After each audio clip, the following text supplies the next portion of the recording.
은혜받을 하나님의 말씀 이사야 58장 6절과 7절 말씀을 읽겠습니다. 우리 은혜받기 위해서 한 목소리로 읽겠습니다. 시작. 내가 기뻐하는 음식은 흉악한 영광을 불러주며 몸의 줄을 불러주며 압제당하는 자를 자유케 하며 모든 무게를 꺾는 것이 아니겠느냐.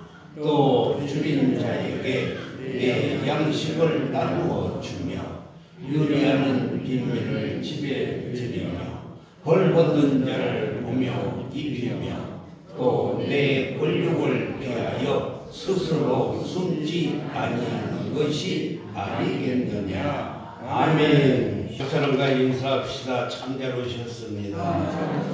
큰 은혜 받읍시다. 먼저 은혜 받기 위해서 사무엘상 2장 30절 빨간 글씨만 읽어보겠습니다.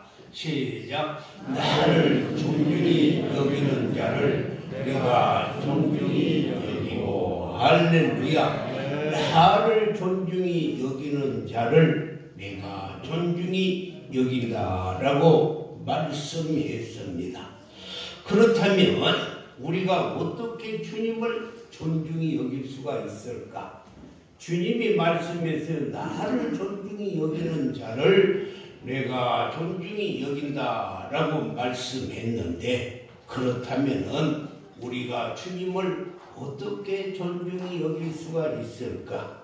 그의 답은 여러분의 주위에 있는 모든 사람을 존중히 여기는 것이 곧 주님을 존중히 여기는 것인 줄 믿습니다.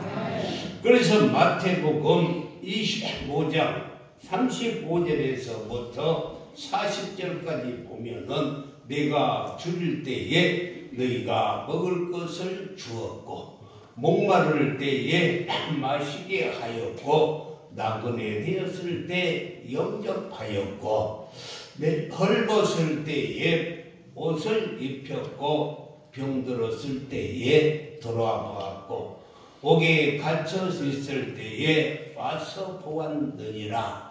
또 37절에서는 이에 의인들이 대답하여 이르되 주여, 우리가 어느 때 주께서 줄이신 것을 보고 음식을 대접하였으며 목마른 것을 보고 마시게 하였나이까? 라고 말할 때 어느 때에 나그네 되신 것을 보고 영접하였으며 헐벗은 것을 보고 옷을 입혔나이까? 39절에서는 어느 때에 병드신 것이나 옥에 갇힌 것을 보고 가서 배웠나이까? 이렇게 말을 하니까 예수님께서 40절에서 지극히 작은 자 하나에게 한 것이 곧 내게 하는 것이라. 그러니까 여러분의 주위에 있는 모든 사람들을 존경하고 사랑하는 것이 주님을 존경하고 사랑하는 것인 줄 믿습니다. 사랑하는 성도 여러분, 오늘 본문 말씀을 보면 역설적인 부분이 있는데, 이사야 58장 2절 말씀을 보면은 그들이 날마다 나를 찾아 나의 길 알기를 즐거워하니, 그러니까 이스라엘 백성들이 하나님의 길 알기를 즐거워했다라고 말씀하고, 그리고 하나님과 가까이 하는 것을 즐거워했다라고 말씀했어요. 그뿐만이 아니라 7절 말씀을 보면 그들은 3절 말씀을 보면 그들은 금식하며 기도했다라고 말씀했어요. 그렇습니다. 금식하며 기도했어요. 누가 봐도 믿음의 사람이고 훌륭한 성도잖아요. 그런데 우리 하나님은 그렇게 생각 아니하시고 오히려 화를 내는 것을 볼 수가 있어요. 하나님께서 어떻게 화를 냈나? 1절 말씀을 보니까 크게 외쳐라. 목소리를 아끼지 말라. 내 목소리를 나팔같이 높여 내 백성에게 그들의 허물을 야곱의 집에 그들의 죄를 크게 외쳐서 알려라 라고 말씀했어요. 사랑하는 성도 여러분, 우리가 볼 때는 죄가 보이지 않았습니다. 왜? 나의 길을 알기를 그들이 즐거워했고, 그리고 하나님을 가까이 하기를 즐거워했으며, 기도할 때는 금식하며 기도했어요. 너무나도 신령한 성도들의 모습 같아요. 그런데 하나님께서는 그들을 향해서 너희들의 허물과 죄가 너무 크다고 하면서 오늘 이사야 선지자를 통해서 외치고 그들의 죄를 알리라 라고 말씀했어요. 그렇다면 그들의 죄와 허물이 도대체 무엇일까? 3절 말씀을 보면은 이제 그들의 죄와 허물이 나타나는데, 그이는 금식하는 날에 오락을 구하며 온갖 일을 시키는도다 라고 말씀했어요. 저들은 이 금식을 하면서 오락을 즐겼어요. 그리고 자기 집의 하인들에게 온갖 일을 시켰어요. 이것 때문에 하나님께서 화를 내시고 그리고 알려라 라고 말씀했습니다. 사랑하는 성도 여러분, 자기들은 오락을 구하면서 자기 집의 하인들은 온갖 일을 시키고 그 압제 때문에 멍에가 너무 무거웠어요. 하나님은 나의 길을 알기를 즐거워하고 날마다 나를 가까이 하기를 원하고 금식하며 기도하는 그것이 보시기에 좋지 않았다는 것입니다. 왜 그러는가? 그의 원인은 자기들은 오락을 즐기면서 금식을 하면서 그리고 자기 하인들에게는 온갖 일을 다 시켰다는 거예요. 사랑하는 성도 여러분, 그래서 하나님이 기쁘지 않았다는 것입니다. 사랑하는 성도 여러분, 그들을 존중하는 것이, 다시 말합니다, 하인들을 존중하는 것이, 또 말합니다, 여러분들의 주위의 사람들을 존중하고 사랑하는 것이 본다 여호와 하나님을 존중하고 사랑하는 것이라 라고 말씀했어요. 또 4절을 보면은 보라 너희가 금식하며 분논쟁하며 다투며 악한 주먹으로 치는도다 라고 이렇게 말씀했어요. 이것이 그들의 허물이고 죄였어요. 사랑하는 성도 여러분, 그랬기 때문에 하늘문이 꽉 닫혀 있었던 것을 알 수가 있습니다. 하나님께서는 하나님을 알기를 즐거워하는 것보다도, 하나님을 가까이 하는 것보다도, 금식하며 기도하는 것보다도 너희 집에 하인들을 어떻게 대하여 주느냐, 그것이 더 중요하다는 것입니다. 하나님은 우리가 찬양하며 하나님께 기도하고 하나님께 영광 돌린다고 하면서도 내 이웃을, 내 형제를 미워하고 시기하고 질투해서는 아니 된다는 것입니다.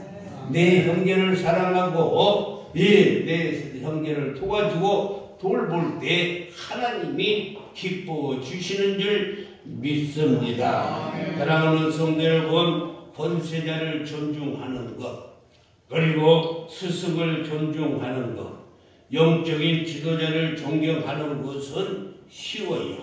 그러나 내 밑에 있는 사람을 존중한다는 것은 어려운 일입니다.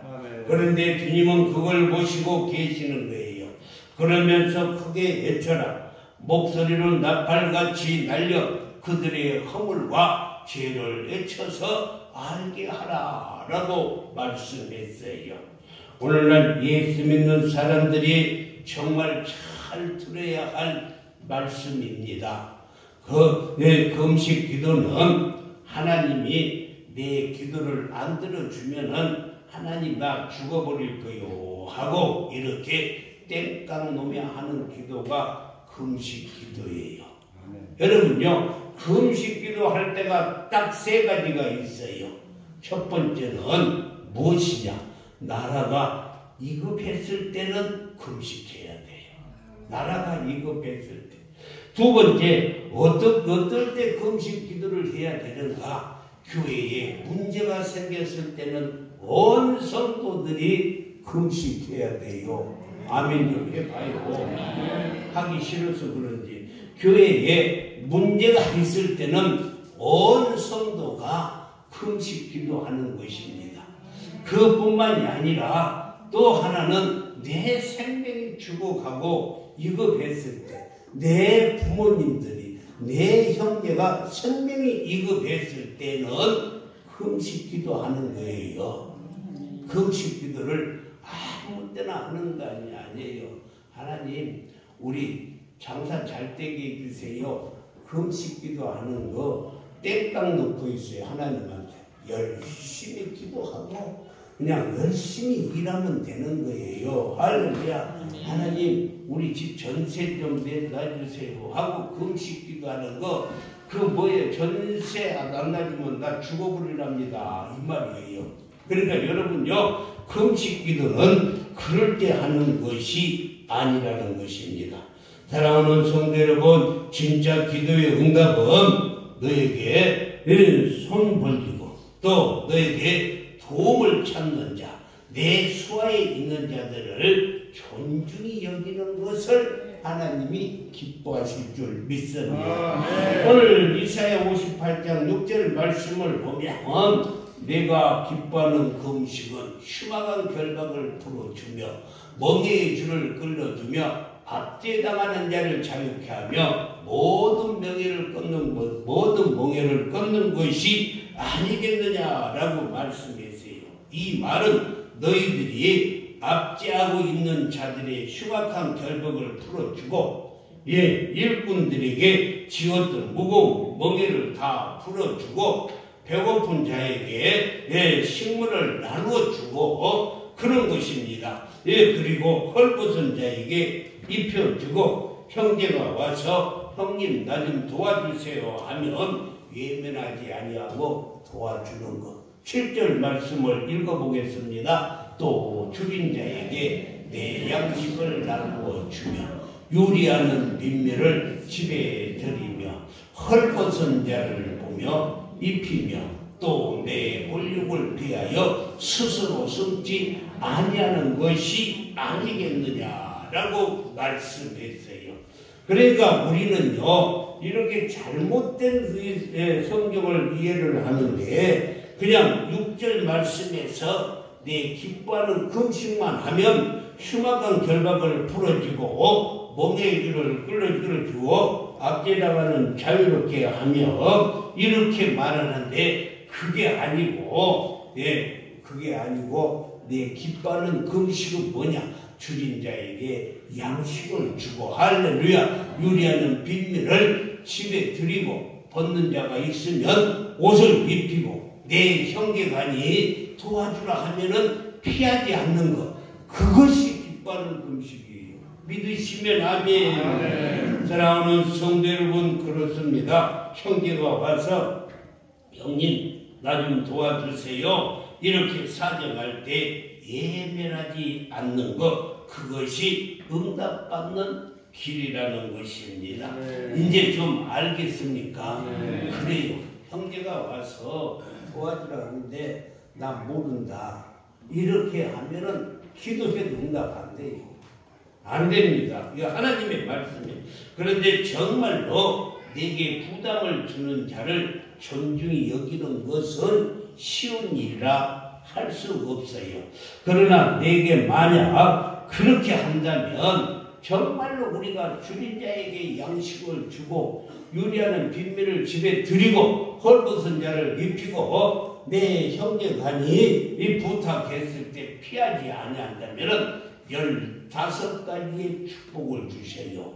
할렐루야. 이 15가지의 축복을 이렇게 주는데 여러분요 8절부터 12절까지인데 하나님께서 그리하면 이 말이에요. 그리하면 뭐예요? 앞에 말을 줄인 자에게 양식을 주고 목마른 자에게 물을 주고 그리하면 하나님께서 8절부터 이렇게 축복을 주시되 첫 번째 내 빛이 새벽같이 비출 것이며 또 두 번째는 내 치유가 급속할 것이며 그러니까 여러분 아파서 질병이 치료가 되지 않고 있어요. 백약이 무해요. 그렇다면 내가 내 형제간에게 유대게 내가 무엇을 잘못하지 않았는가, 도와주지 않았는가, 보살펴주지 않았는가, 무시하지는 않았는가 이렇게 생각하고 회개하면 치유가 급속하게 일어나는 거예요. 또 그리고 세 번째는 내 공의가 내 앞에 행하고 네 번째 복은 여호와의 영광이 내 뒤에 호위하리니. 또 9절에서는 내가 부를 때에 나 여호와가 응답하겠고. 그렇습니다. 우리가 하나님의 말씀대로 어려운 자를 도와주고 집 없는 자에게 도와주고 내게 요구할 때 도와주는 그럴 때 하나님께서 내가 기도하면 응답해 주세요. 내가 부르짖을 때에 내가 여기 있다 하노라 라고 말씀을 했습니다.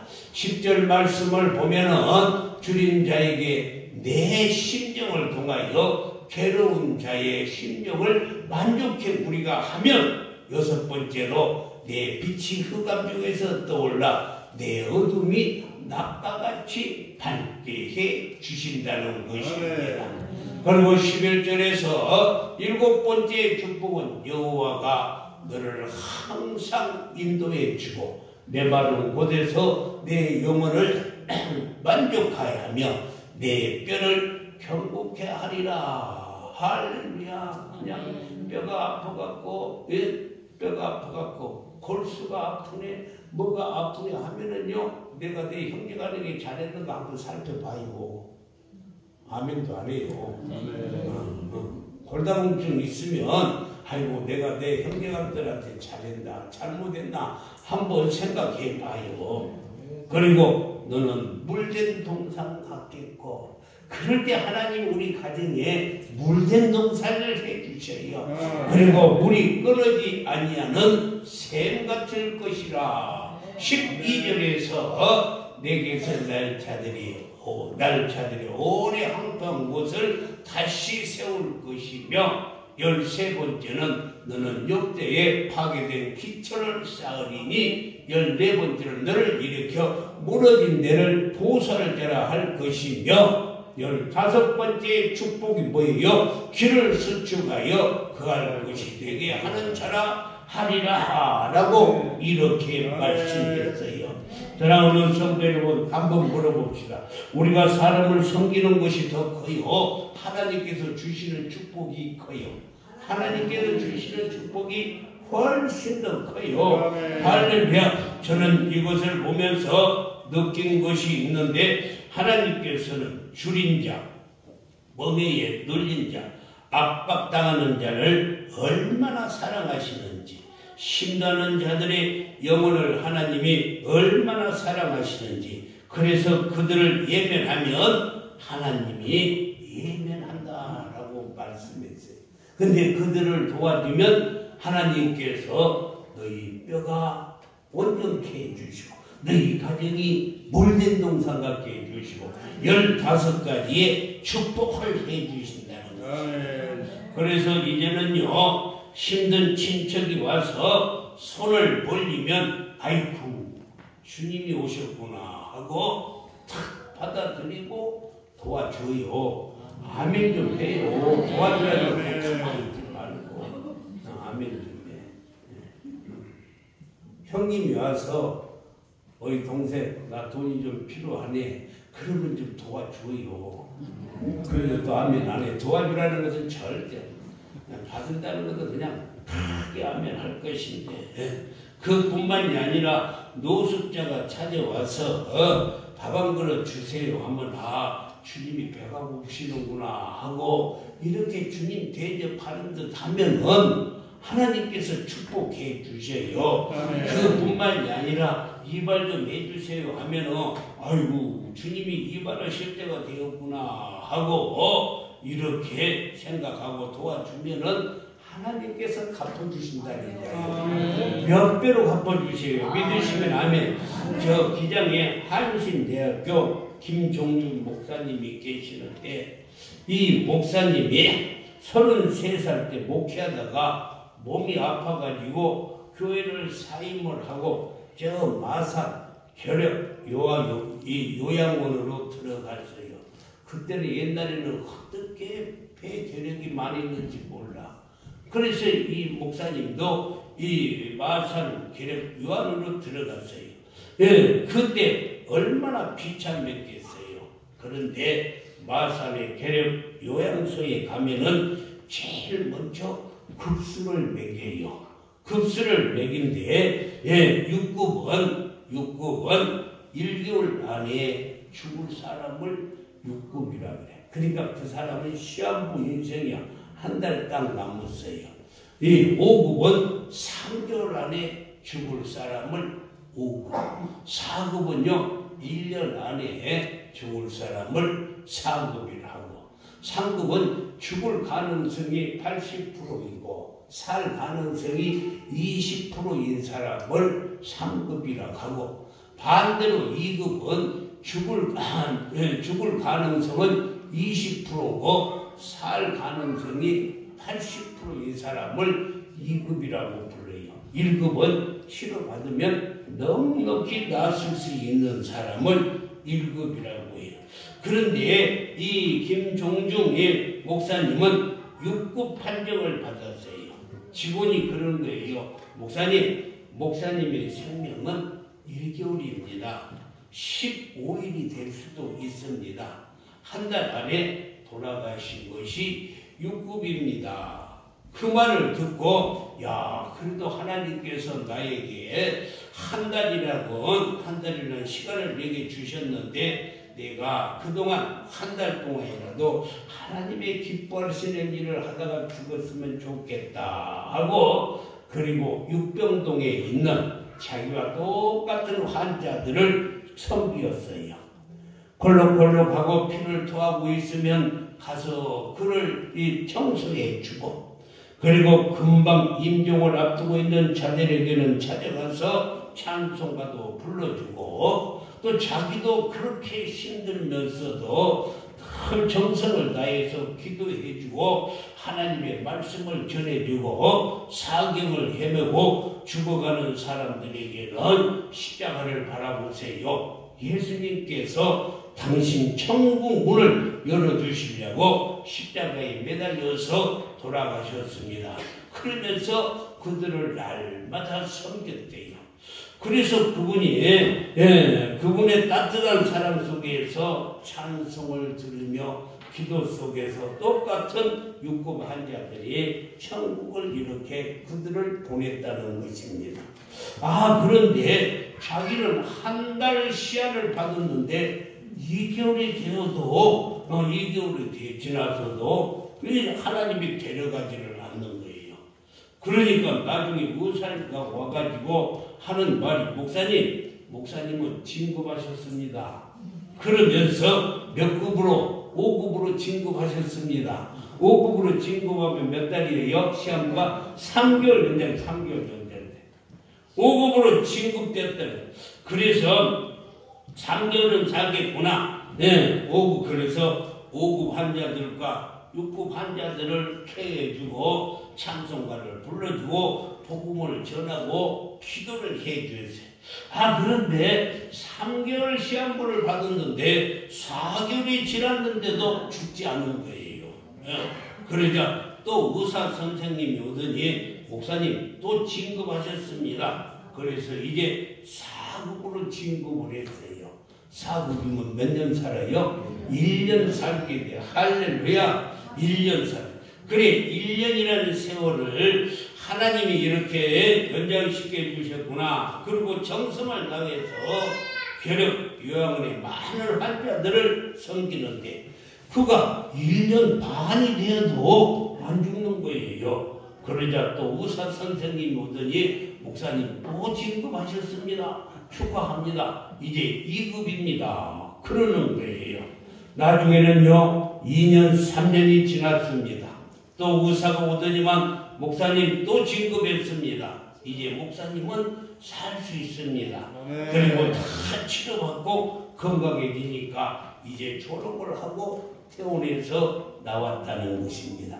그래서 마산 결핵요양원을 졸업하고 그가 다시 한신대학교 교수로 갔다가 나중에는 연세대학교 연합신학대학원의 원장으로 이렇게 계셨다라고 말씀했어요.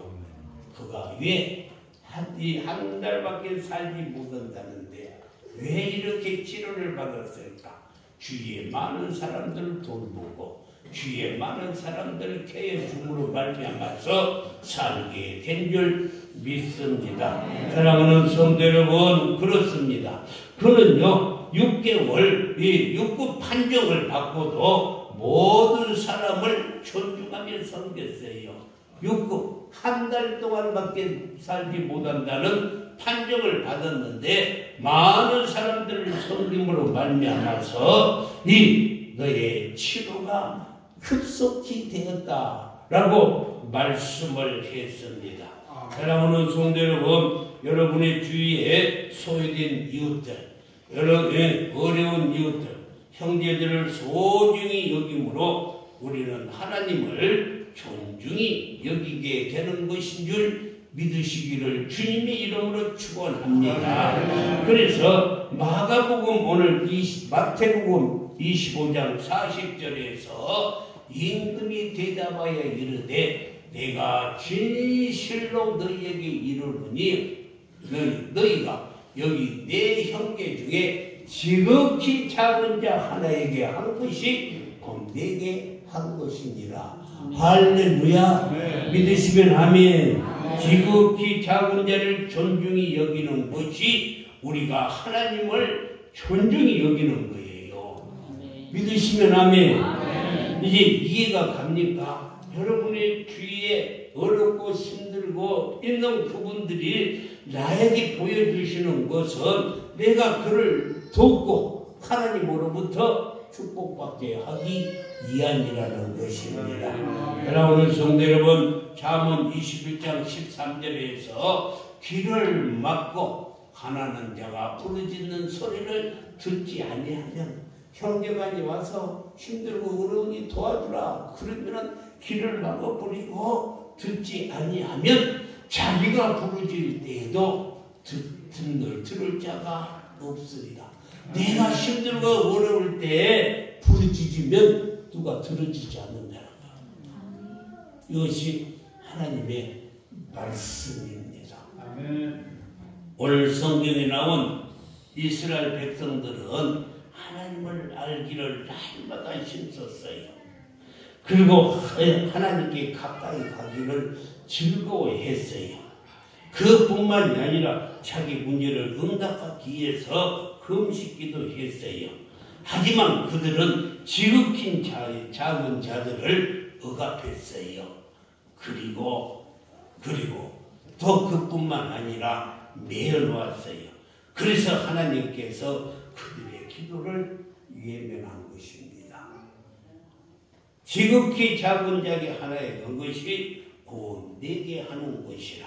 이러한 삶을 살면 주님께서도 상상할 수 없는 축복을 허락하여 주실 줄 믿습니다. 여러분의 가정이 물된 동산이 되고 여러분이 이 치료가 급속해질 것입니다. 아니 지극히 작은 자에게 하는 것이 우리가 살 길이고 이것이 예수 믿는 방법이고 이것이 그리스도의 제자가 되는 줄 믿습니다. 지극히 작은 자에게 냉수 한 그릇도 결탄고 잊지 않고 기억하리라. 이 말씀이 여러분의 가슴에 새겨져야 합니다. 그래서 목마른 자가 있으면 물을 줘야 되고 헐벗은 자가 있으면 우리는 입혀줘야 할 줄 믿습니다. 어느 집사님이 예수님이 보고 싶었어요. 예수님 한번 얼굴만 한번 보고 싶어서 그래서 기도했대요. 예수님 나 예수님 얼굴 한 번만 보여주세요. 그랬더니만 주 예수님이 꿈에서 나타나셔서 말씀하시는데 내가 네 생일날 너희의 집에 가마 이렇게 예수님이 말씀하시더래요. 꿈에 보고 싶다니 여러분도 한번 그렇게 기도해봐요. 내 생일날 집에 가마. 그래서 너무너무 좋아가지고 생일날 아침에 청포로 머리를 감고 샤워를 하고 좋은 옷을 입고 예수님 오시면 대접하려고 자기 생일이니까 맛있는 반찬을 다 준비하고 기다렸는데 점심때가 돼도 예수님이 안 오시는 거예요. 왼종일 안 오시다가 언제 오셨냐면 해가 질 석양에 나병 환자가 하나 와가지고 구걸하는 거예요. 그래서 그 집사님이 화가 나가지고 뭐라고 했냐면요, 바가지로 찬물을 한 번 들어다가 그 나병 환자에게 찌꺼를 버리면서 기다리는 예수님은 안 오고 웬 문둥병자에 하면서 내쫓아버리고 그 뒤에다가 손까지 뿌렸다는 거예요. 네. 그날 밤에 그날 밤에 기도했어요. 예수님도 약속을 안 지키시네요 하고 잠을 잤는데 꿈속에 예수님이 나타나시는 거예요.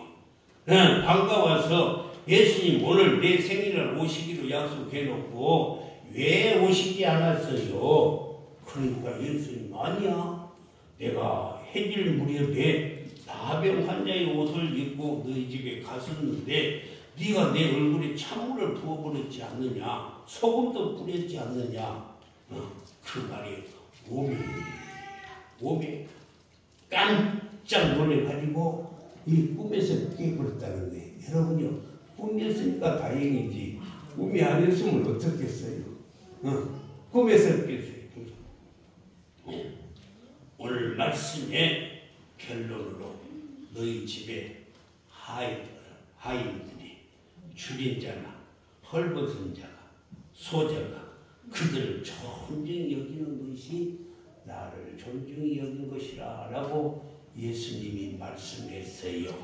기억하시기를 바랍니다. 그래서 사람을 존중히 여기는 지수만큼 여러분의 경제도 올라갈 줄 믿습니다. 여러분의 치료도 하루속히 될 줄 믿습니다. 그뿐만이 아니라 그럴 때 우리가 예수님의 제자라고 불려지는 거예요. 할렐루야.